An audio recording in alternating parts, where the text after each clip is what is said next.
हे guys, good morning. So आज मुझे कुछ दो तीन वीडियोस बनाना पड़ेगा because there has been a lot of companies जिनका कल परसों मिला के रिजल्ट्स आया हुआ है। I think I have around 12 to 14 companies मिला के। तो मैं क्या करूंगा ना, मैं एटलीस्ट दो वीडियो बनाऊंगा। एक वीडियो बनाऊंगा जिसमें मैं सारे नॉन फिनेंशियल्स के बारे में बात करूंगा, और जो दूसरा वाला होगा वो फिनेंशियल्स के बारे में बात करूंगा। एंड व्हेन आई से फिनेंशियल मतलब ऑफ कोर्स वो लेंडिंग नॉन लेंडिंग मिला के बात करूंगा। एंड जो नॉन फिनेंशियल्स है वो तो हम डिस्कस करेंगे, सब कंपनीज के इंडिविजुअल बिजनेस मॉडल के बारे में बात करेंगे, बट ऑफ कोर्स यहाँ पे वेरियस सारे सेक्टर्स के बारे में भी हम डिस्कस करने वाले हैं, ठीक है, और उसके कंपनीज के ऊपर, ठीक है। तो आज इस ये वीडियो में, एक दो वीडियो में आपको बहुत कुछ नॉलेज मिलने वाला है अबाउट वेरियस बिजनेस मॉडल्स कुछ ही मिनटों में मेरे साथ, ठीक है। तो चलिए सबसे पहले हम ये वाला वीडियो में चालू करते हैं नॉन फिनेंशियल स्पेस में, ठीक है। तो नॉन फिनेंशियल स्पेस में हम लोग चालू करते हैं बिकाजी लिमिटेड से। तो बिकाजी क्या करती है? भुजिया बेचने वाला कंपनी है। आपने देखा होगा कि एक बिकाजी राजस्थान से बेस्ड एक कंपनी है। उनका बहुत अच्छा बेस है in the western side of India, Rajasthan के साइड में। फिर उनका कर्नाटका में भी टुमकुर करके एक जगह है जहां पे उनका मैन्युफैक्चरिंग प्लांट है। ईस्ट इंडिया में भी उनका बहुत अच्छे से उनका एक प्रेजेंस है। अब देखिए, भुजिया है, प्रोडक्ट है, सबने खाया पिया होगा, राइट। ये सब आप देखोगे कि लाइक अमिताभ बच्चन उनके ब्रांड एम्बेसडर है। एंड आई गेस बिकाजी के प्रोडक्ट के बारे में ज्यादा क्या ही बोले। तो इनका अगर आप देखोगे कि 75% सेल्स आता है उनका एथनिक स्नैक्स के प्रोडक्ट से। ये हमारे जो इंडियंस के जो ट्रेडिशनल स्नैक्स होते हैं बिकाजी का, तो वही उनका मेजोरिटी पोर्टफोलियो है।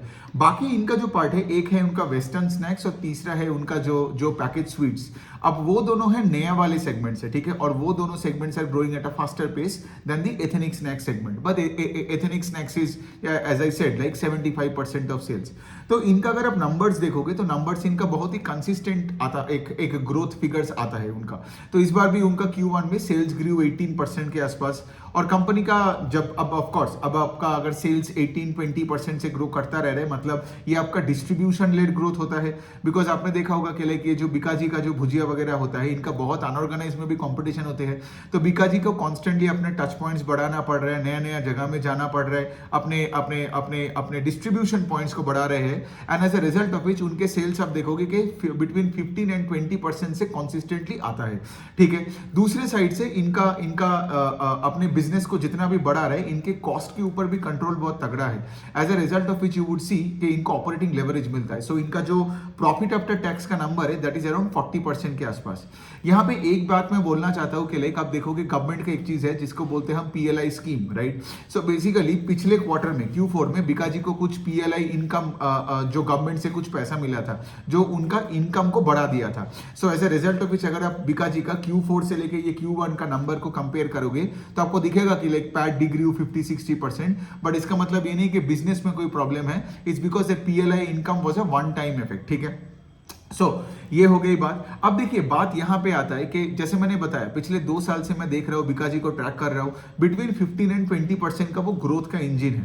अब आज अगर मैं थोड़ा सा एक वैल्यूएशन कैलकुलेशन करके आपको दिखाऊं, सो बेसिकली बिकाजी क्या बोल रहे हैं? बिकाजी आपको यही बता रहे हैं कि लाइक के उनका उनका उनका अगर आप 1 ईयर फॉरवर्ड अर्निंग पे, मतलब ये FY 25 के फर्स्ट क्वार्टर में जो इन्होंने जो प्रॉफिट किया, अगर मैं थोड़ा सा भी उसको एक्स्ट्रापोलेट करता हूँ, लेट्स से अगर मैं FY 24 के पैट से मैंने पकड़ लिया कि अगर सेल्स 20% बढ़ा और यहाँ पे क्या है, पैट 40% बढ़ा, लेकिन मैंने कंजर्वेटिवली पकड़ लिया कि अगर FY 25 का PAT is 20% higher than FY 24 का, ठीक है। सो ऑन दैट बेसिस अगर मैं आज ये पूरा कंपनी को खरीदता हूँ तो आई गेस उसका जो मार्केट कैप है तो मुझे उसका 80-85 टाइम्स देना पड़ेगा, ठीक है। नाउ द पॉइंट इज के लिए ये आपके ऊपर है, ऑफ कोर्स ये कोई रिकमेंडेशन नहीं है, but then again having said that अगर आप कोई कंपनी के लिए 80-90 का PE दे रहे हो और वो लेट्स से आपको बिटवीन 15-17-18% का लेट्स से सेल्स ग्रोथ दे रहा है, एंड यहाँ पे by the way again sales growth मतलब जैसे मैंने बोला मेजॉरिटी ग्रोथ आता है आपका वॉल्यूम लेड ग्रोथ से, ठीक है। सो अगर आपका वॉल्यूम का ग्रोथ 15-16% है और आपका स्टॉक का प्राइस मतलब PE है 70-80-90-100 के ऊपर, तो यहाँ पे मतलब बिजनेस डील मुझे उतना अच्छा नहीं लगता है, although the company is amazing. और जैसे मैंने बोला कि बिकाजी हर साल जब मैं उसको देखता हूँ बिटवीन 15 and 20% से सेल्स को स्ट्रक्चरली बढ़ाती है, तो बहुत अच्छी कंपनी है। लेकिन वो जो डील है बाजार में मुझे थोड़ा डर लगता है, लाइक मतलब 80 का PE अगर मैं 80 का PE किसी में दूं तो मुझे उसमें 30-35-40% का ग्रोथ चाहिए, ठीक है। अगर मुझे 15% का ग्रोथ या 20% के ग्रोथ मिल रहा है फॉर सम कंपनी जो ऑल्दो इसका प्रोडक्ट अच्छी है, ब्रांड अच्छी है, हिस्ट्री बहुत तगड़ा है, लेकिन फिर भी मुझे थोड़ा बहुत लगता है। लेकिन चलो, ये तो मेरा व्यू पॉइंट है, जो मेरा काम है आपके साथ शेयर करना। तो ये हो गया बिकाजी। दूसरा कंपनी का नाम है गो फैशन, जो लड़कियों की बॉटम वेयर बनाती है। आपने देखा होगा कोई मॉल वॉल में जाओगे, छोटे छोटे गो फैशन के दुकानें होते हैं, ठीक है। सो बेसिकली इनका बिजनेस मॉडल बहुत सिंपल है। जैसे मैंने बताया, लड़कियों का सिर्फ बॉटम वेयर बनाते हैं, ठीक है। ये कोई टॉप वेयर वगैरह नहीं बनाते, और मर्दों के लिए तो कुछ नहीं बनाते, ठीक है। सो बेसिकली ये कंपनी क्या है, इनका छोटे छोटे दुकानें क्यों खोलते हैं, बिकॉज उनको लगता है कि वो दुकान अपना सेल्स भी बढ़ाएगा, और वो अगर वो छोटे दुकान भी खोले तो वो एक एडवर्टीजमेंट होर्डिंग की तरह भी काम करेगा।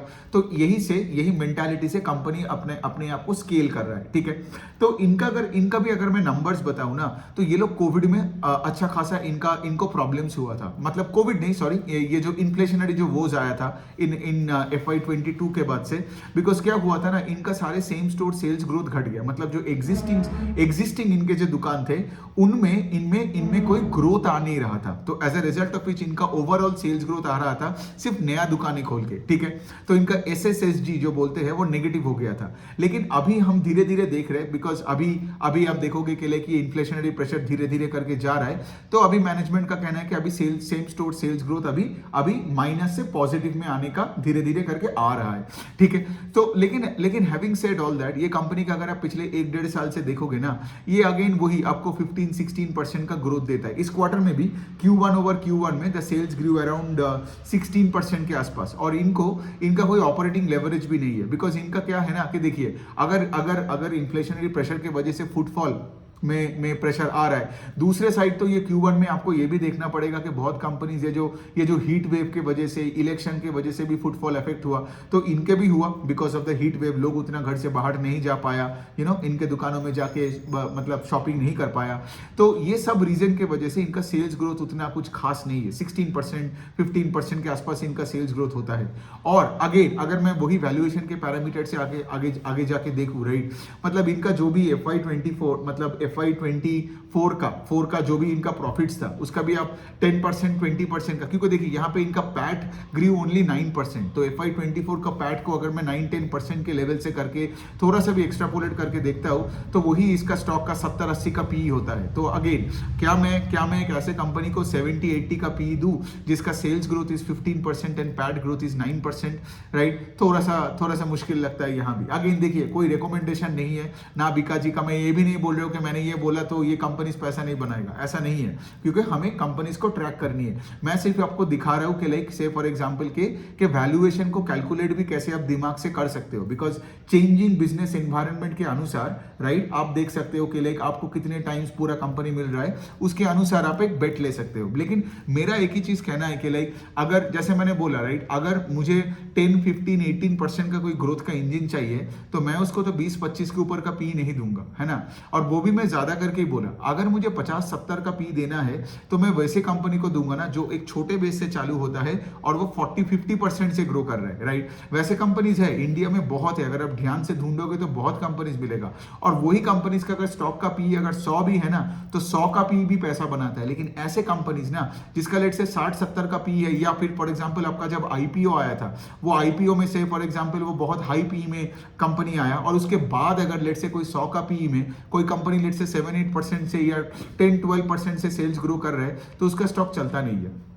तो ये हो गया गो फैशन। अब एक अच्छा डील का बात करता हूं, ठीक है। एक अच्छा डील मतलब यहाँ पे एक कंपनी है, उसका नाम है डॉक्टर अग्रवाल आई हॉस्पिटल, ठीक है। ये केरला बेस्ड, आई थिंक ये तमिलनाडु बेस्ड कंपनी है। ये एक तमिलनाडु बेस्ड एक चेन ऑफ हॉस्पिटल्स है जो अभी स्केल अप भी कर रहा है आपका केरला में, और दूसरे कोई स्टेट्स में भी, आई गेस 2-3 स्टेट्स में भी जा रहे हैं। ये लोग कौन कॉल नहीं करता है तो उतना मुझे क्लैरिटी नहीं है, लेकिन इनका रिजल्ट अच्छा आता है, तो मुझे लगा कि चलो मैं इसके बारे में भी डिस्कस करते हैं। सो बेसिकली देखिए, आई हॉस्पिटल है, काम क्या करता है आप देखोगे, ये जो कैटरेक्ट ऑपरेशन होते हैं, फिर जितना भी आपका, जैसे मेरा भी लासिक ऑपरेशन हुआ, ठीक है। लासिक मतलब मेरा पहले आई का पावर था -7 करके ऑन दोनों आईज, फिर मेरा लासिक ऑपरेशन हुआ, फिर मेरा आई पावर एकदम 0 हो गया, मैं चश्मा पहनना बंद कर दिया। तो ये लोग वही करते हैं, जैसे कैटरेक्ट ऑपरेशन हो गया, ग्लोकोमा हो गया, फिर उसके बाद लेजर करेक्शन जो मैंने किया, फिर उसके बाद कॉर्निया फॉर्निया का भी ऑपरेशन वगैरह ये लोग करते हैं, ठीक है। फिर रेटिना का कोई ऑपरेशन होता है तो ये लोग करते हैं, ठीक है। तो एकदम एक आई हॉस्पिटल का चेन है ये, ठीक है। अब यहाँ पे बात ये आता है कि ये कंपनी का कहना यही है कि लाइक हमारे देश में बहुत स्कोप है, बिकॉज अब देखोगे हमारे देश में, मैं आपको एक छोटा सा डेटा बताता हूँ, 8 out of 10 people in India go blind due to untreated cataract. अब देखोगे बूढ़े लोगों को ये कैटरैक्ट ऑपरेशन करना पड़ता है, मतलब जो 50s एंड 60s के हो जाते हैं। तो इनका कहना है कि लाइक अगर आप 50s 60s के ऊपर देखोगे 8 out of 10 people in India go blind because उनका कैटरैक्ट ऑपरेशन होता नहीं है, ठीक है। तो इनको लगता है कि इससे बहुत तगड़ा इनका स्कोप है। दूसरे साइड में ये भी है कि लाइक आज ऑफकोर्स सबके स्क्रीन टाइम बढ़ गया है, राइट। स्पेशली जैसे मैं भी देखता हूँ कि मेरा जैसे ये ऑनलाइन बिजनेस है, राइट, और मैं तो मतलब एक कंटेंट क्रिएटर हूँ, या फिर मैं जो भी कॉल पीपीटी पढ़ता हूँ मैं तो हमेशा लैपटॉप में या फोन में घुसे रहता हूँ, है ना। सो बेसिकली क्या है कि स्क्रीन टाइम सबका बढ़ गया है, या फिर अगर आप सिर्फ एक कंज्यूमर हो ऑन द इंटरनेट, आप तो इंस्टा स्क्रॉल कर रहे हो, फेसबुक स्क्रॉल कर रहे हो, नेटफ्लिक्स देख रहे हो, राइट, मतलब स्क्रीन टाइम सबका ज्यादा है। तो मैनेजमेंट का कहना है कि ये दोनों फैक्टर के वजह से बहुत तगड़ा स्कोप है, और कंपनी का रिजल्ट बुरा भी नहीं है। मतलब कंपनी का अगर मैं इस क्वार्टर का बात करूं Q1 ओवर Q1, तो इनका सेल्स ग्रू 28-29% के आसपास, और पिछले 2 क्वार्टर से अगर जब से मैं इस कंपनी को ट्रैक कर रहा हूं, मैं देख रहा हूं कि इवन इनका FY24 का भी जो सेल्स का number over FY23, that I think also grew around 18-17-20% के आसपास। आपको एक बार मतलब कंफर्म कर लेना, मतलब क्या कि पिछले 2-3 क्वार्टर से on a YOY basis the company has been growing around 10-15-20% के आसपास। इस बार तो 28% किया, ठीक है। अब मैं बता रहा हूं कि लाइक इसका डील मुझे क्यों अच्छा लगता है, ठीक है। अगेन मेरे पास ये कंपनी का भी कोई होल्डिंग नहीं है, लेकिन मैं आपको बता रहा हूं कि लाइक जैसे मैंने बीकाजी और गो फैशन के टाइम पे बताया, राइट, गो कलर्स या गो फैशन के लाइक वहां पे 70-80 का पी में मुझे 15% का इंजन मिल रहा है, ठीक है। लेकिन यहां पे मैं आपको एक बात मतलब बता सकता हूं, आप लॉजिकली सोचो, ठीक है, लॉजिकली सोचो कि कैसे इसका हिसाब होते हैं। सो बेसिकली ये जो कंपनी है, आप देखोगे इसका जो FY24 का आई थिंक इन्होंने कुछ 40 करोड़ के आसपास इन्होंने पैट किया, और इस बार भी इनका पैट ग्रू 21%। तो से फॉर एग्जांपल अगर मैं 21 to 28, क्योंकि 28% से सेल्स ग्रो किया, अगर मैं उसी रेट से पकड़ूं एट मतलब Q1 का जो पैट का ग्रोथ या सेल्स का ग्रोथ है, अगर मैं थोड़ा सा एक्स्ट्रापोलेट करूं फॉर FY25, तो इनका पैट मुझे लगता है 50-55 करोड़ के आसपास कर देगा, 55 करोड़ के आसपास कर देगा। मार्केट कैप है कंपनी का कितना, 1700 करोड़, राइट। तो अगर आप 1700 को डिवाइडेड बाई 50-55 करोगे तो आपका पी कितना बनता है, पी बनता है अराउंड 30 to 35 के आसपास। देखो ये सब्जेक्टिव है, ठीक है, मतलब कोई पर्टिकुलर नंबर पे नहीं लाना है। And now you also understand कि वैल्यूएशन के कैलकुलेशन के लिए आपको एक्सेल शीट की कोई जरूरत नहीं है, ठीक है। प्रैक्टिकली आपको सोचना पड़ेगा based on business tracking, based on outlook, based on performance, right. So basically क्या है, एक ऐसा कंपनी जो 28% से सेल्स ग्रो कर रहा है और उसका स्टॉक हमें लेट से आज 30-35 के पी में मिल रहा है, राइट। तो ऐसे डील मुझे बेटर लगता है देन से फॉर एग्जांपल डील्स लाइक मतलब गो कलर्स, जिनका 70-80 का पी है, या चलो 60 का पी होगा, कुछ उसी रेंज में है, राइट, और कंपनी ग्रो कर रहा है एट 15%, राइट। उससे बेटर ना कि मैं एक ऐसे कंपनी को लूं जिसका pace of sales growth is higher and P भी मेरे साइड में है, राइट। मतलब यहाँ पे पी का रीरेटिंग होने का चांसेस है। How can you have a P rerating when the P is already at 70 और आपका ग्रोथ रेट इज 15%, राइट। तो चलो यहाँ पे आपका वैल्यूएशन का भी एक एक्सरसाइज हो गया। यहाँ पे एक चीज इंपॉर्टेंट हमेशा देखना कि मैं FY25 का पूरा अर्निंग्स को थोड़ा एस्टिमेट करके फिर उसके साथ आज का मार्केट कैप को मतलब कनेक्ट करो, मतलब market cap divided bye FY25 का अर्निंग्स, मतलब पैट FY24 का नहीं, बिकॉज वो तो हो चुका है, उसके साथ अभी क्या रिलेशन है, क्योंकि मार्केट हमेशा आगे का देखता है, राइट। तो अगर मुझे आज वो कंपनी को खरीदना है, इसलिए मैं आज का मार्केट कैप ले रहा हूं, गॉट इट, क्योंकि अगर मैं खरीदूं स्टॉक को तो मैं आज के भाव में खरीदूंगा, राइट। तो आज का मार्केट कैप डिवाइडेड बाय वो कंपनी मुझे एक साल में कितना प्रॉफिट करवा सकता है। आपने देखा होगा मैंने बीकाजी, फिर गो फैशन, और यहाँ पे आप क्या नाम है इस कंपनी का, इस कंपनी का नाम है डॉक्टर अग्रवाल आई हॉस्पिटल। तो तीनों में यही किया कि FY25 में डॉक्टर अग्रवाल 50-55 करोड़ का पैट कर सकता है, और अगर मैं उस कंपनी को पूरा खरीदूं आज तो मुझे 1700 करोड़ देना पड़ेगा, which is the market cap. So 1700 crore divided by 55 is equal to the P ratio, right, because यहाँ पे P ratio is equal to P by E is equal to market cap divided by total PAT. It's the same thing ना, because मैं वहां पे सिर्फ number of share से numerator और denominator को मैं अगर मैं डिवाइड करूं तो मुझे P by E मिलता है ना। तो ये हो गया बात। अब हम फोर्थ एक कंपनी के बारे में डिस्कस करते हैं, उसका नाम है वेलस्पन लिविंग। अब ये कंपनी क्या करती है, ये कंपनी बेसिकली आपका ये जो भी बाथरूम का ये जो टॉवल वगैरह होता है, ठीक है, ये जो टॉवल वगैरह बनाते हैं वो बनाने वाला कंपनी है। बाथरूम का इसको बोलते हैं बाथरूम लिनेन। दूसरे आप क्या बोलते हो, ये आपका ये जो कारपेट वगैरह होता है, ठीक है, वो बनाती है।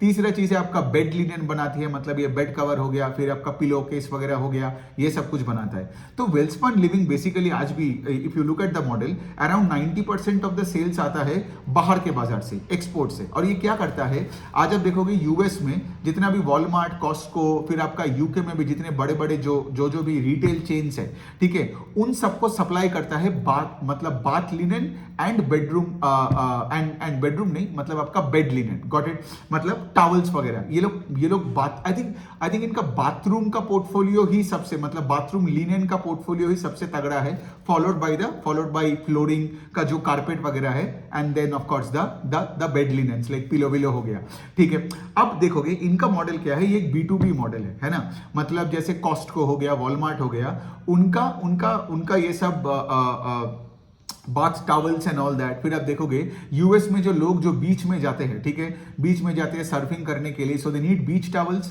राइट। तो ये सब वो टॉवल्स वगैरह बनाते हैं, ठीक है, बाथरूम का टॉवल, बीच का towel, so on and so fourth. तो इनका 85-90% ऑफ द सेल्स आता है ये आपका एक्सपोर्ट बाजार से B2B में, ठीक है।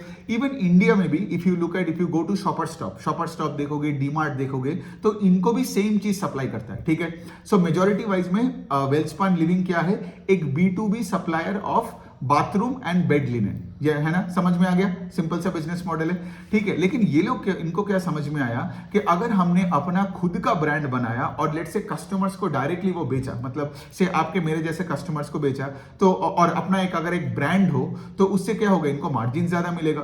तो ये लोग रिसेंटली क्या किया, एकदम पूरा ओवरड्राइव में चला गया into growing the retail franchise mode. इन्होंने आई थिंक पिछले 1-1.5-2 साल में अपने रिटेल टच पॉइंट्स को डबल कर दिया इन द डोमेस्टिक मार्केट, ठीक है। ये लोग रिटेल को यूएस में नहीं बेच रहे, यूरोप में नहीं बेच रहे, ये इंडिया में बेच रहा है, ठीक है। But then having said that particular part is only around 10% of total sales, ठीक है। मेजोरिटी वाइज में आज भी 85-90% सेल्स उनका B2B से आता है, and mostly from the European markets and the US markets, ठीक है। तो ये है कंपनी का बिजनेस मॉडल, ठीक है। अब इनका अगर रिजल्ट देखोगे, सो इनका सेल्स ग्रोथ है कुछ अराउंड 17% के आसपास, पैट का ग्रोथ है कुछ 14% के आसपास। अब यहां पे देखो, अब यहां पे सेम जो कैलकुलेशन मैंने किया था, ठीक है, इनका जो पैट का ग्रोथ है, अगर पैट का ग्रोथ कितना है 14%, तो FY24 का जो उनका पैट था, अगर आप उनको 14-15% से अगर एक्सपैंड करके FY25 का भी देखोगे, तो कंपनी आपको मिलता है फॉरवर्ड पी उनका बनता है कुछ 24 के आसपास, मतलब 1 ईयर फॉरवर्ड अर्निंग्स में पी है कुछ 23-24।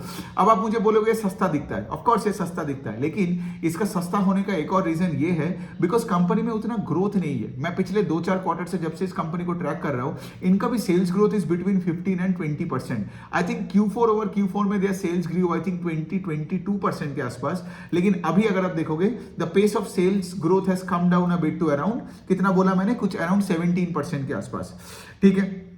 तो ये हो गया बात। इनका जो ROE है, there is one more metric that you have to see here कि लाइक अगर कोई कंपनी का लेट से ROE मतलब 13, 14, 15% के आसपास होता है, मतलब इस कंपनी में उतना तगड़ा ग्रोथ नहीं है, राइट। क्योंकि अगर उतना तगड़ा ग्रोथ होता और उसको लेट से फॉर एग्जांपल बहुत पैसा मिलता, तो उससे कंपनी का ROE को भी एक बूस्ट मिलता है ना। लेकिन यहां पे if you look at this company, पिछले 3 साल से इनका ROE 15% है। So for a company growing sales at around 15-17% और उसका ROE भी 15% है, इसीलिए ये स्टॉक आप देखोगे 2025 के फॉरवर्ड मतलब 1 ईयर फॉरवर्ड अर्निंग्स के PE में मिलता है, ठीक है। कुछ लोग ये भी करते हैं कि लाइक ये कोई कंपनी का PE 20 दे के घुस जाते हैं उसमें, उसको लगता है सस्ता है। लेकिन स्टॉक अगर सस्ता होता है उसके पीछे भी कोई एक रीजन होता है। मतलब आप देखोगे कोई स्टॉक का PE यू रैंडमली भी 60 नहीं है, ठीक है। तो the point I'm trying to say, one second. हाँ, so the point I'm actually trying to say इसके लिए यहाँ पे इनका 20-25 का PE है, लेकिन स्टॉक का अगर रीरेटिंग होना है, so this company has to grow sales at a faster pace and improve the ROE numbers. Okay तो ये हो गया आपका वेलस्पन लिविंग। इनका मैनेजमेंट ने एक बाईबैक किया 220 रुपए पर शेयर में। लेकिन यहाँ भी एक चीज बता दूं, बहुत लोग बहुत एकेडमिक बुक्स पढ़ के आते हैं तो उनको लगता है कि बाईबैक किया 220 रुपए में, आज स्टॉक उसका नीचे है मतलब पक्का उस जगह में जाएगा ही। लेकिन यहाँ पे सोचो कि जितने भी दाम पे भाव में मैनेजमेंट ने बाईबैक करे तो वो कॉन्फिडेंस दिखाता है, ट्रू, कि लाइक चलो हम बहुत बुलिश है अपने बिजनेस पे इसलिए हम स्टॉक का बाईबैक कर रहे हैं। लेकिन अगर बिजनेस परफॉर्मेंस नहीं दिखा, ठीक है, तो वो शायद बाईबैक प्राइस में भी ना जाए। ठीक है, तो आपको बिजनेस परफॉर्मेंस को ट्रैक करनी है और अगर उसका पेस ऑफ ग्रोथ बढ़ा, आरओवी बढ़ा, तब जाके आराम से बाईबैक प्राइस क्या उससे भी कतई ऊपर जाएगा, है ना स्टॉक। तो इसलिए मैं बार बार बोलता हूं, कोई भी कंपनी का होता है ना, कोई भी कंपनी का यू मस्ट फोकस ऑन से फॉर एग्जांपल के वो कंपनी का परफॉर्मेंस क्या है, नॉट कि कौन बाईबैक कर रहा है, कितना डिविडेंड दे रहा है, कितना एफआईआई घुसा, डीआईआई बाहर गया, ये किया वो किया। बिकॉज मैं देखा हूं रिटेल इन्वेस्टर्स ना कंपनी का नहीं देखते हैं और मैनेजमेंट का नहीं सुनते हैं, ये दोनों चीज छोड़ के बाकी जो भी चाइनीज विस्पर चल रहा है सब में मतलब इन्वॉल्व हो जाते हैं। ठीक है, तो उससे क्या होता है ना, उनको समझ में नहीं आता है कि हो क्या रहा है, बिकॉज कोई और खरीद रहा है या बेच रहा है, इसके बेसिस पे आप आपका इन्वेस्टिंग डिसीजंस नहीं ले सकते हो, है ना, बिकॉज वो क्यों खरीद रहा है या क्यों बेच रहा है वो आपको बता के नहीं कर रहा है। लेकिन the only thing you can do is you can follow your own thesis, है ना, कि अगर कंपनी अच्छा कर रहा है मैं खरीद लूंगा। अब इसके बाद मेरे पीछे कोई अगर लाइन लगा के खरीद रहा है, कोई बाईबैक कर रहा है, वो उनका प्रॉब्लम है, करेक्ट। तो यही तो पॉइंट है, राइट, यहाँ पे इंडिपेंडेंट कन्विक्शन जगाना इज वेरी क्रिटिकल।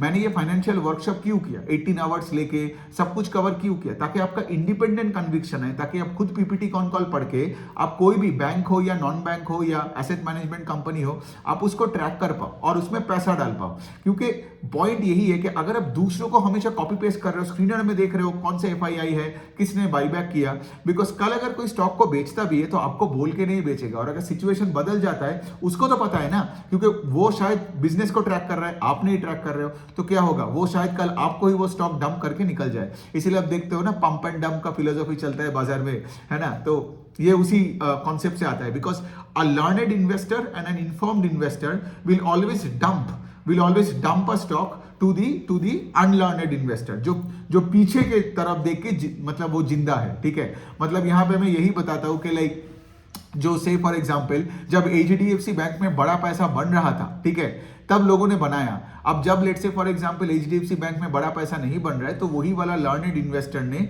ये सारे अनलर्नेड इन्वेस्टर को एचडीएफसी बैंक का स्टॉक डंप करके निकल गया।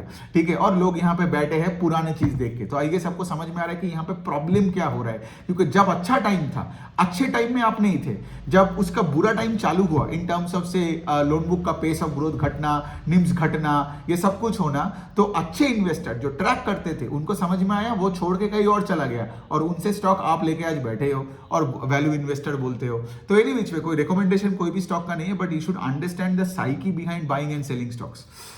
ओके, तो इसके साथ हम लोग एक और कंपनी करते हैं, United Breweries. United Breweries of course Kingfisher का पोर्टफोलियो है, अल्कोहल का स्पेस का है, इसमें ज्यादा कुछ नहीं बोलना है। Overall volume growth is only 5%। ठीक है, and of course just like United Spirits जिसका नंबर आया कुछ दिन पहले, उसका भी वॉल्यूम ग्रोथ कुछ ऐसा ही है, सेल्स ग्रोथ था 3.5-4% के आसपास।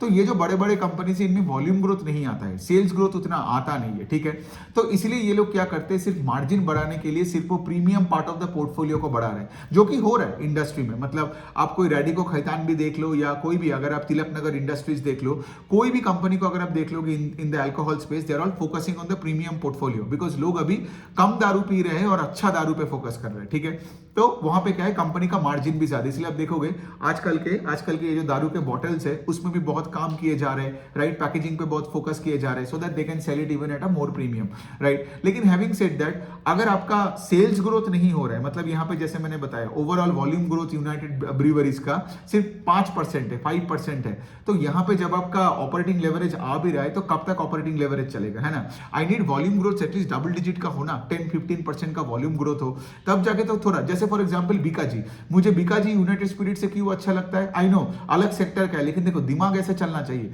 बीकाजी का वॉल्यूम ग्रोथ इज 16%, मतलब पिछले साल अगर 100 भुजिया का पैकेट बेचा, इस बार 116 भुजिया का पैकेट बेचा, तो 16% है उनका वॉल्यूम ग्रोथ। लेकिन इसका वॉल्यूम ग्रोथ ग्रोथ क्या है 5%, मतलब पिछले साल अगर इसने 100 बॉटल बियर बेचा, इस बार 105 बॉटल बियर बेच रहा है, ठीक है। तो ऐसे करके देखना है। And of course having said that, कोई भी कंपनी का ना beyond the point of India में प्राइस हाइक नहीं कर पाओगे because of immense competition in both organised and unorganised space.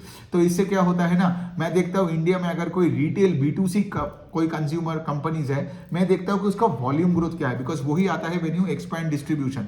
शायद वो ज्वेलरी बेचो, आप बिस्किट बेचो, चिप्स बेचो, कोल्ड ड्रिंक्स बेचो, ये बियर बेचो, या आप भुजिया बेचो, फर्क नहीं पड़ता है, ठीक है। हमें चाहिए डिस्ट्रीब्यूशन लेड ग्रोथ, एक जगह से चालू हो और पूरे कंट्री में वो फैले, ठीक है। क्योंकि डिस्ट्रीब्यूशन लेड ग्रोथ से ही आपका टोटल वॉल्यूम ग्रोथ आएगा, उससे आपका sales growth will happen at a fast pace. And of course उसके साथ अगर आप कॉस्ट कंट्रोल करके चल सकते हो, टेक्नोलॉजी यूज कर सकते हो, और उसके साथ साथ अगर से आपका प्रोडक्ट में थोड़ा बहुत ब्रांडिंग है, मतलब क्या, उसमें आपका प्राइसिंग पावर का एटलीस्ट आप कंट्रोल रख सकते हो, तो इससे क्या होगा, आपको ऑपरेटिंग लेवरेज भी मिल जाएगा। सो बहुत अच्छी होगी आपकी कंपनी के लिए। सो एंड ऑफ कोर्स उसके साथ साथ आपको प्रोडक्ट मिक्स चेंज भी करनी है, जो ये अल्कोहल कंपनीज कर भी रहे, राइट। प्रोडक्ट मिक्स चेंज मतलब यहाँ पे आप देखोगे किंगफिशर का अल्ट्रा में ज्यादा फोकस कर रहे हैं। अगर आप बियर पीते हो तो आपको पता होगा किंगफिशर अल्ट्रा एक नॉर्मल किंगफिशर का जो लाल वाला जो बोतल है उससे ज्यादा एक्सपेंसिव है। तो अगर ज्यादा अल्ट्रा बेचा तो इनका मार्जिन ज्यादा होता है than just selling Kingfisher. Got it. So ये हो गया। अब चलो एक लास्ट कंपनी कर लेते हैं, फिर तो दूसरे वीडियो में नॉन फिनेंशियल्स करनी है। लास्ट वाला जो कंपनी है उसका नाम है PGEL, PG इलेक्ट्रोप्लास्ट करके। ये बहुत तगड़ा रिजल्ट कर रहा है, ठीक है। ये कंपनी का if you look at sales, इनका तो सेल्स ऑलमोस्ट डबल हो गया और इनको उसके साथ ऑपरेटिंग लेवरेज भी मिला। सो इनका पैट ग्रू 153%। PGEL क्या करती है, आई गेस आपको पता होगा। PGEL बेसिकली एक कॉन्ट्रैक्ट मैन्युफैक्चरर है इलेक्ट्रॉनिक्स गुड्स का, ठीक है। और इनके कुछ 70 के ऊपर ब्रांड्स है जो इनके साथ काम करते हैं। मतलब सोचो आज अगर आप हैवेल्स हो, ठीक है, और आप या फिर लॉयड हो, या फिर आप कोई भी कंपनी पकड़ लो, ठीक है, मतलब ये आप हायर हो, तो ऐसे कंपनीज को जब लेट से फॉर एग्जांपल एसी बनाना पड़ता है तो ये कॉन्ट्रैक्ट देता है इनको, ये PG इलेक्ट्रोप्लास्ट को कि भाई तुम एसी बना के दो। तो ये लोग क्या करते हैं, इनका पूरा काम है कि सारे पार्ट्स को लाओ, उसको असेंबल करो, फिर वो चिप को लाओ, फिर जोड़ो, ये करो, और फिर कंपनी को तुम सप्लाई करो, ठीक है। सो PG इलेक्ट्रोप्लास्ट आप सोचिए 95% का सेल्स ग्रोथ क्यों आया। एक तो रीजन है कि लाइक ऑफ कोर्स इंडिया में जो स्ट्रक्चरल गेम चल रहा है, मतलब आज एसी आप देखोगे, एसी कोई घर में लग्जरी नहीं है, एसी हो गया नेसेसिटी। जितना भी आपका आज पूरे देश में आएगा पावर सप्लाई तो पूरे देश में ही है, मतलब लोगों के घर में एसी लगाना is not a big deal any more. फिर आपका ये जो बजाज फाइनेंस के टाइप का जो फाइनेंसर्स होते हैं, राइट, तो बजाज फाइनेंस के टाइप का जो फाइनेंसर्स होते हैं तो एसी खरीदना और भी आसान बन जाता है। ये तो स्ट्रक्चरल प्ले था ही, ठीक है। तो इसीलिए PG इलेक्ट्रोप्लास्ट का ग्रोथ का गाइडेंस था 25%, ठीक है। लेकिन इस बार का जो नंबर है 95% का सेल्स ग्रोथ। मतलब ऐसा क्या होता है कि तुम गाइडेंस देते हो 25% और तुम करते हो 95%। इसका रीजन यही है कि बिकॉज इस क्वार्टर में जो पिछले 3 महीने था, इसमें बहुत हीट वेव हुआ। आपने सुना होगा, राइट, मैंने क्या बोला, गो फैशन में हीट वेव के वजह से लोग दुकानों में जा नहीं पाया।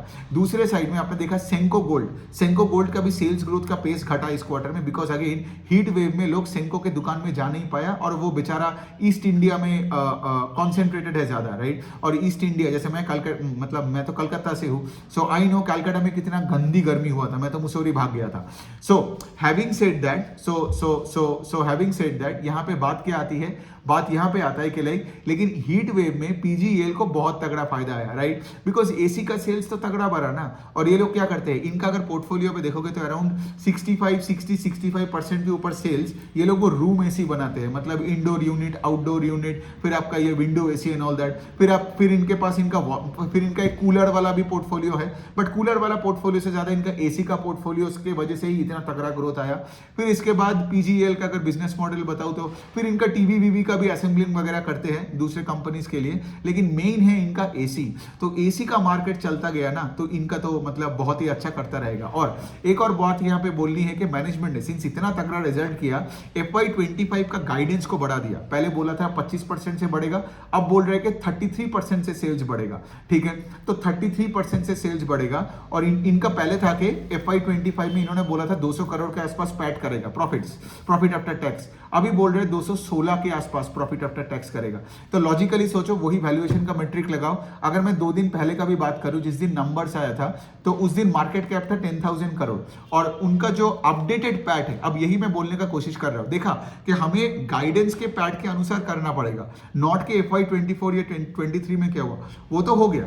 तो 216 करोड़ अगर आप पैट करते हो इन FY25 और आपका मार्केट कैप 10,000 करोड़ है, तो इफेक्टिवली आपका 1 ईयर फॉरवर्ड अर्निंग में कितना प्राइस टू इक्विटी बनता है? 50 के आसपास, 50, 45 टू 55 के रेंज में आता है, करेक्ट। अब आप देखो, अगर आप दूसरे कंपनीज को देखोगे, कंपनीज मतलब से फॉर एग्जांपल जो ये इलेक्ट्रॉनिक्स मैन्युफैक्चरिंग में है, आप बोल सकते हो फिर PGEL सस्ता है बिकॉज दूसरा एक कंपनी, मैं किसी का नाम नहीं ले रहा, ठीक है, वो कंपनी तो 100 के पीई में है या 80 के पीई में है, लेकिन I leave this up to you. लेकिन आई गेस आपको समझ में आया कि वैल्यूएशन का कैलकुलेशन करनी कैसी होती है, ठीक है, मेंटली आपको करना है। अब देखो पॉइंट यही है, आज का डेटा के बेसिस पे मैंने ये कैलकुलेट किया, लेकिन इसके बाद क्या होगा, फिर Q2 का नंबर आएगा, फिर तो मुझे देखना पड़ेगा कि राइट कि जो ये 216 करोड़ बोला है, फिर Q2 का जो नंबर आएगा, are they moving in that direction of reaching 216? हमें मैनेजमेंट से फिर से पूछना पड़ेगा कि आर यू, और वही वाला पॉइंट है ना कि जैसे जब कोई कंपनी का मैनेजमेंट गाइडेंस बढ़ाता है, अब देखो उसका स्टॉक ऊपर भागता है, क्यों?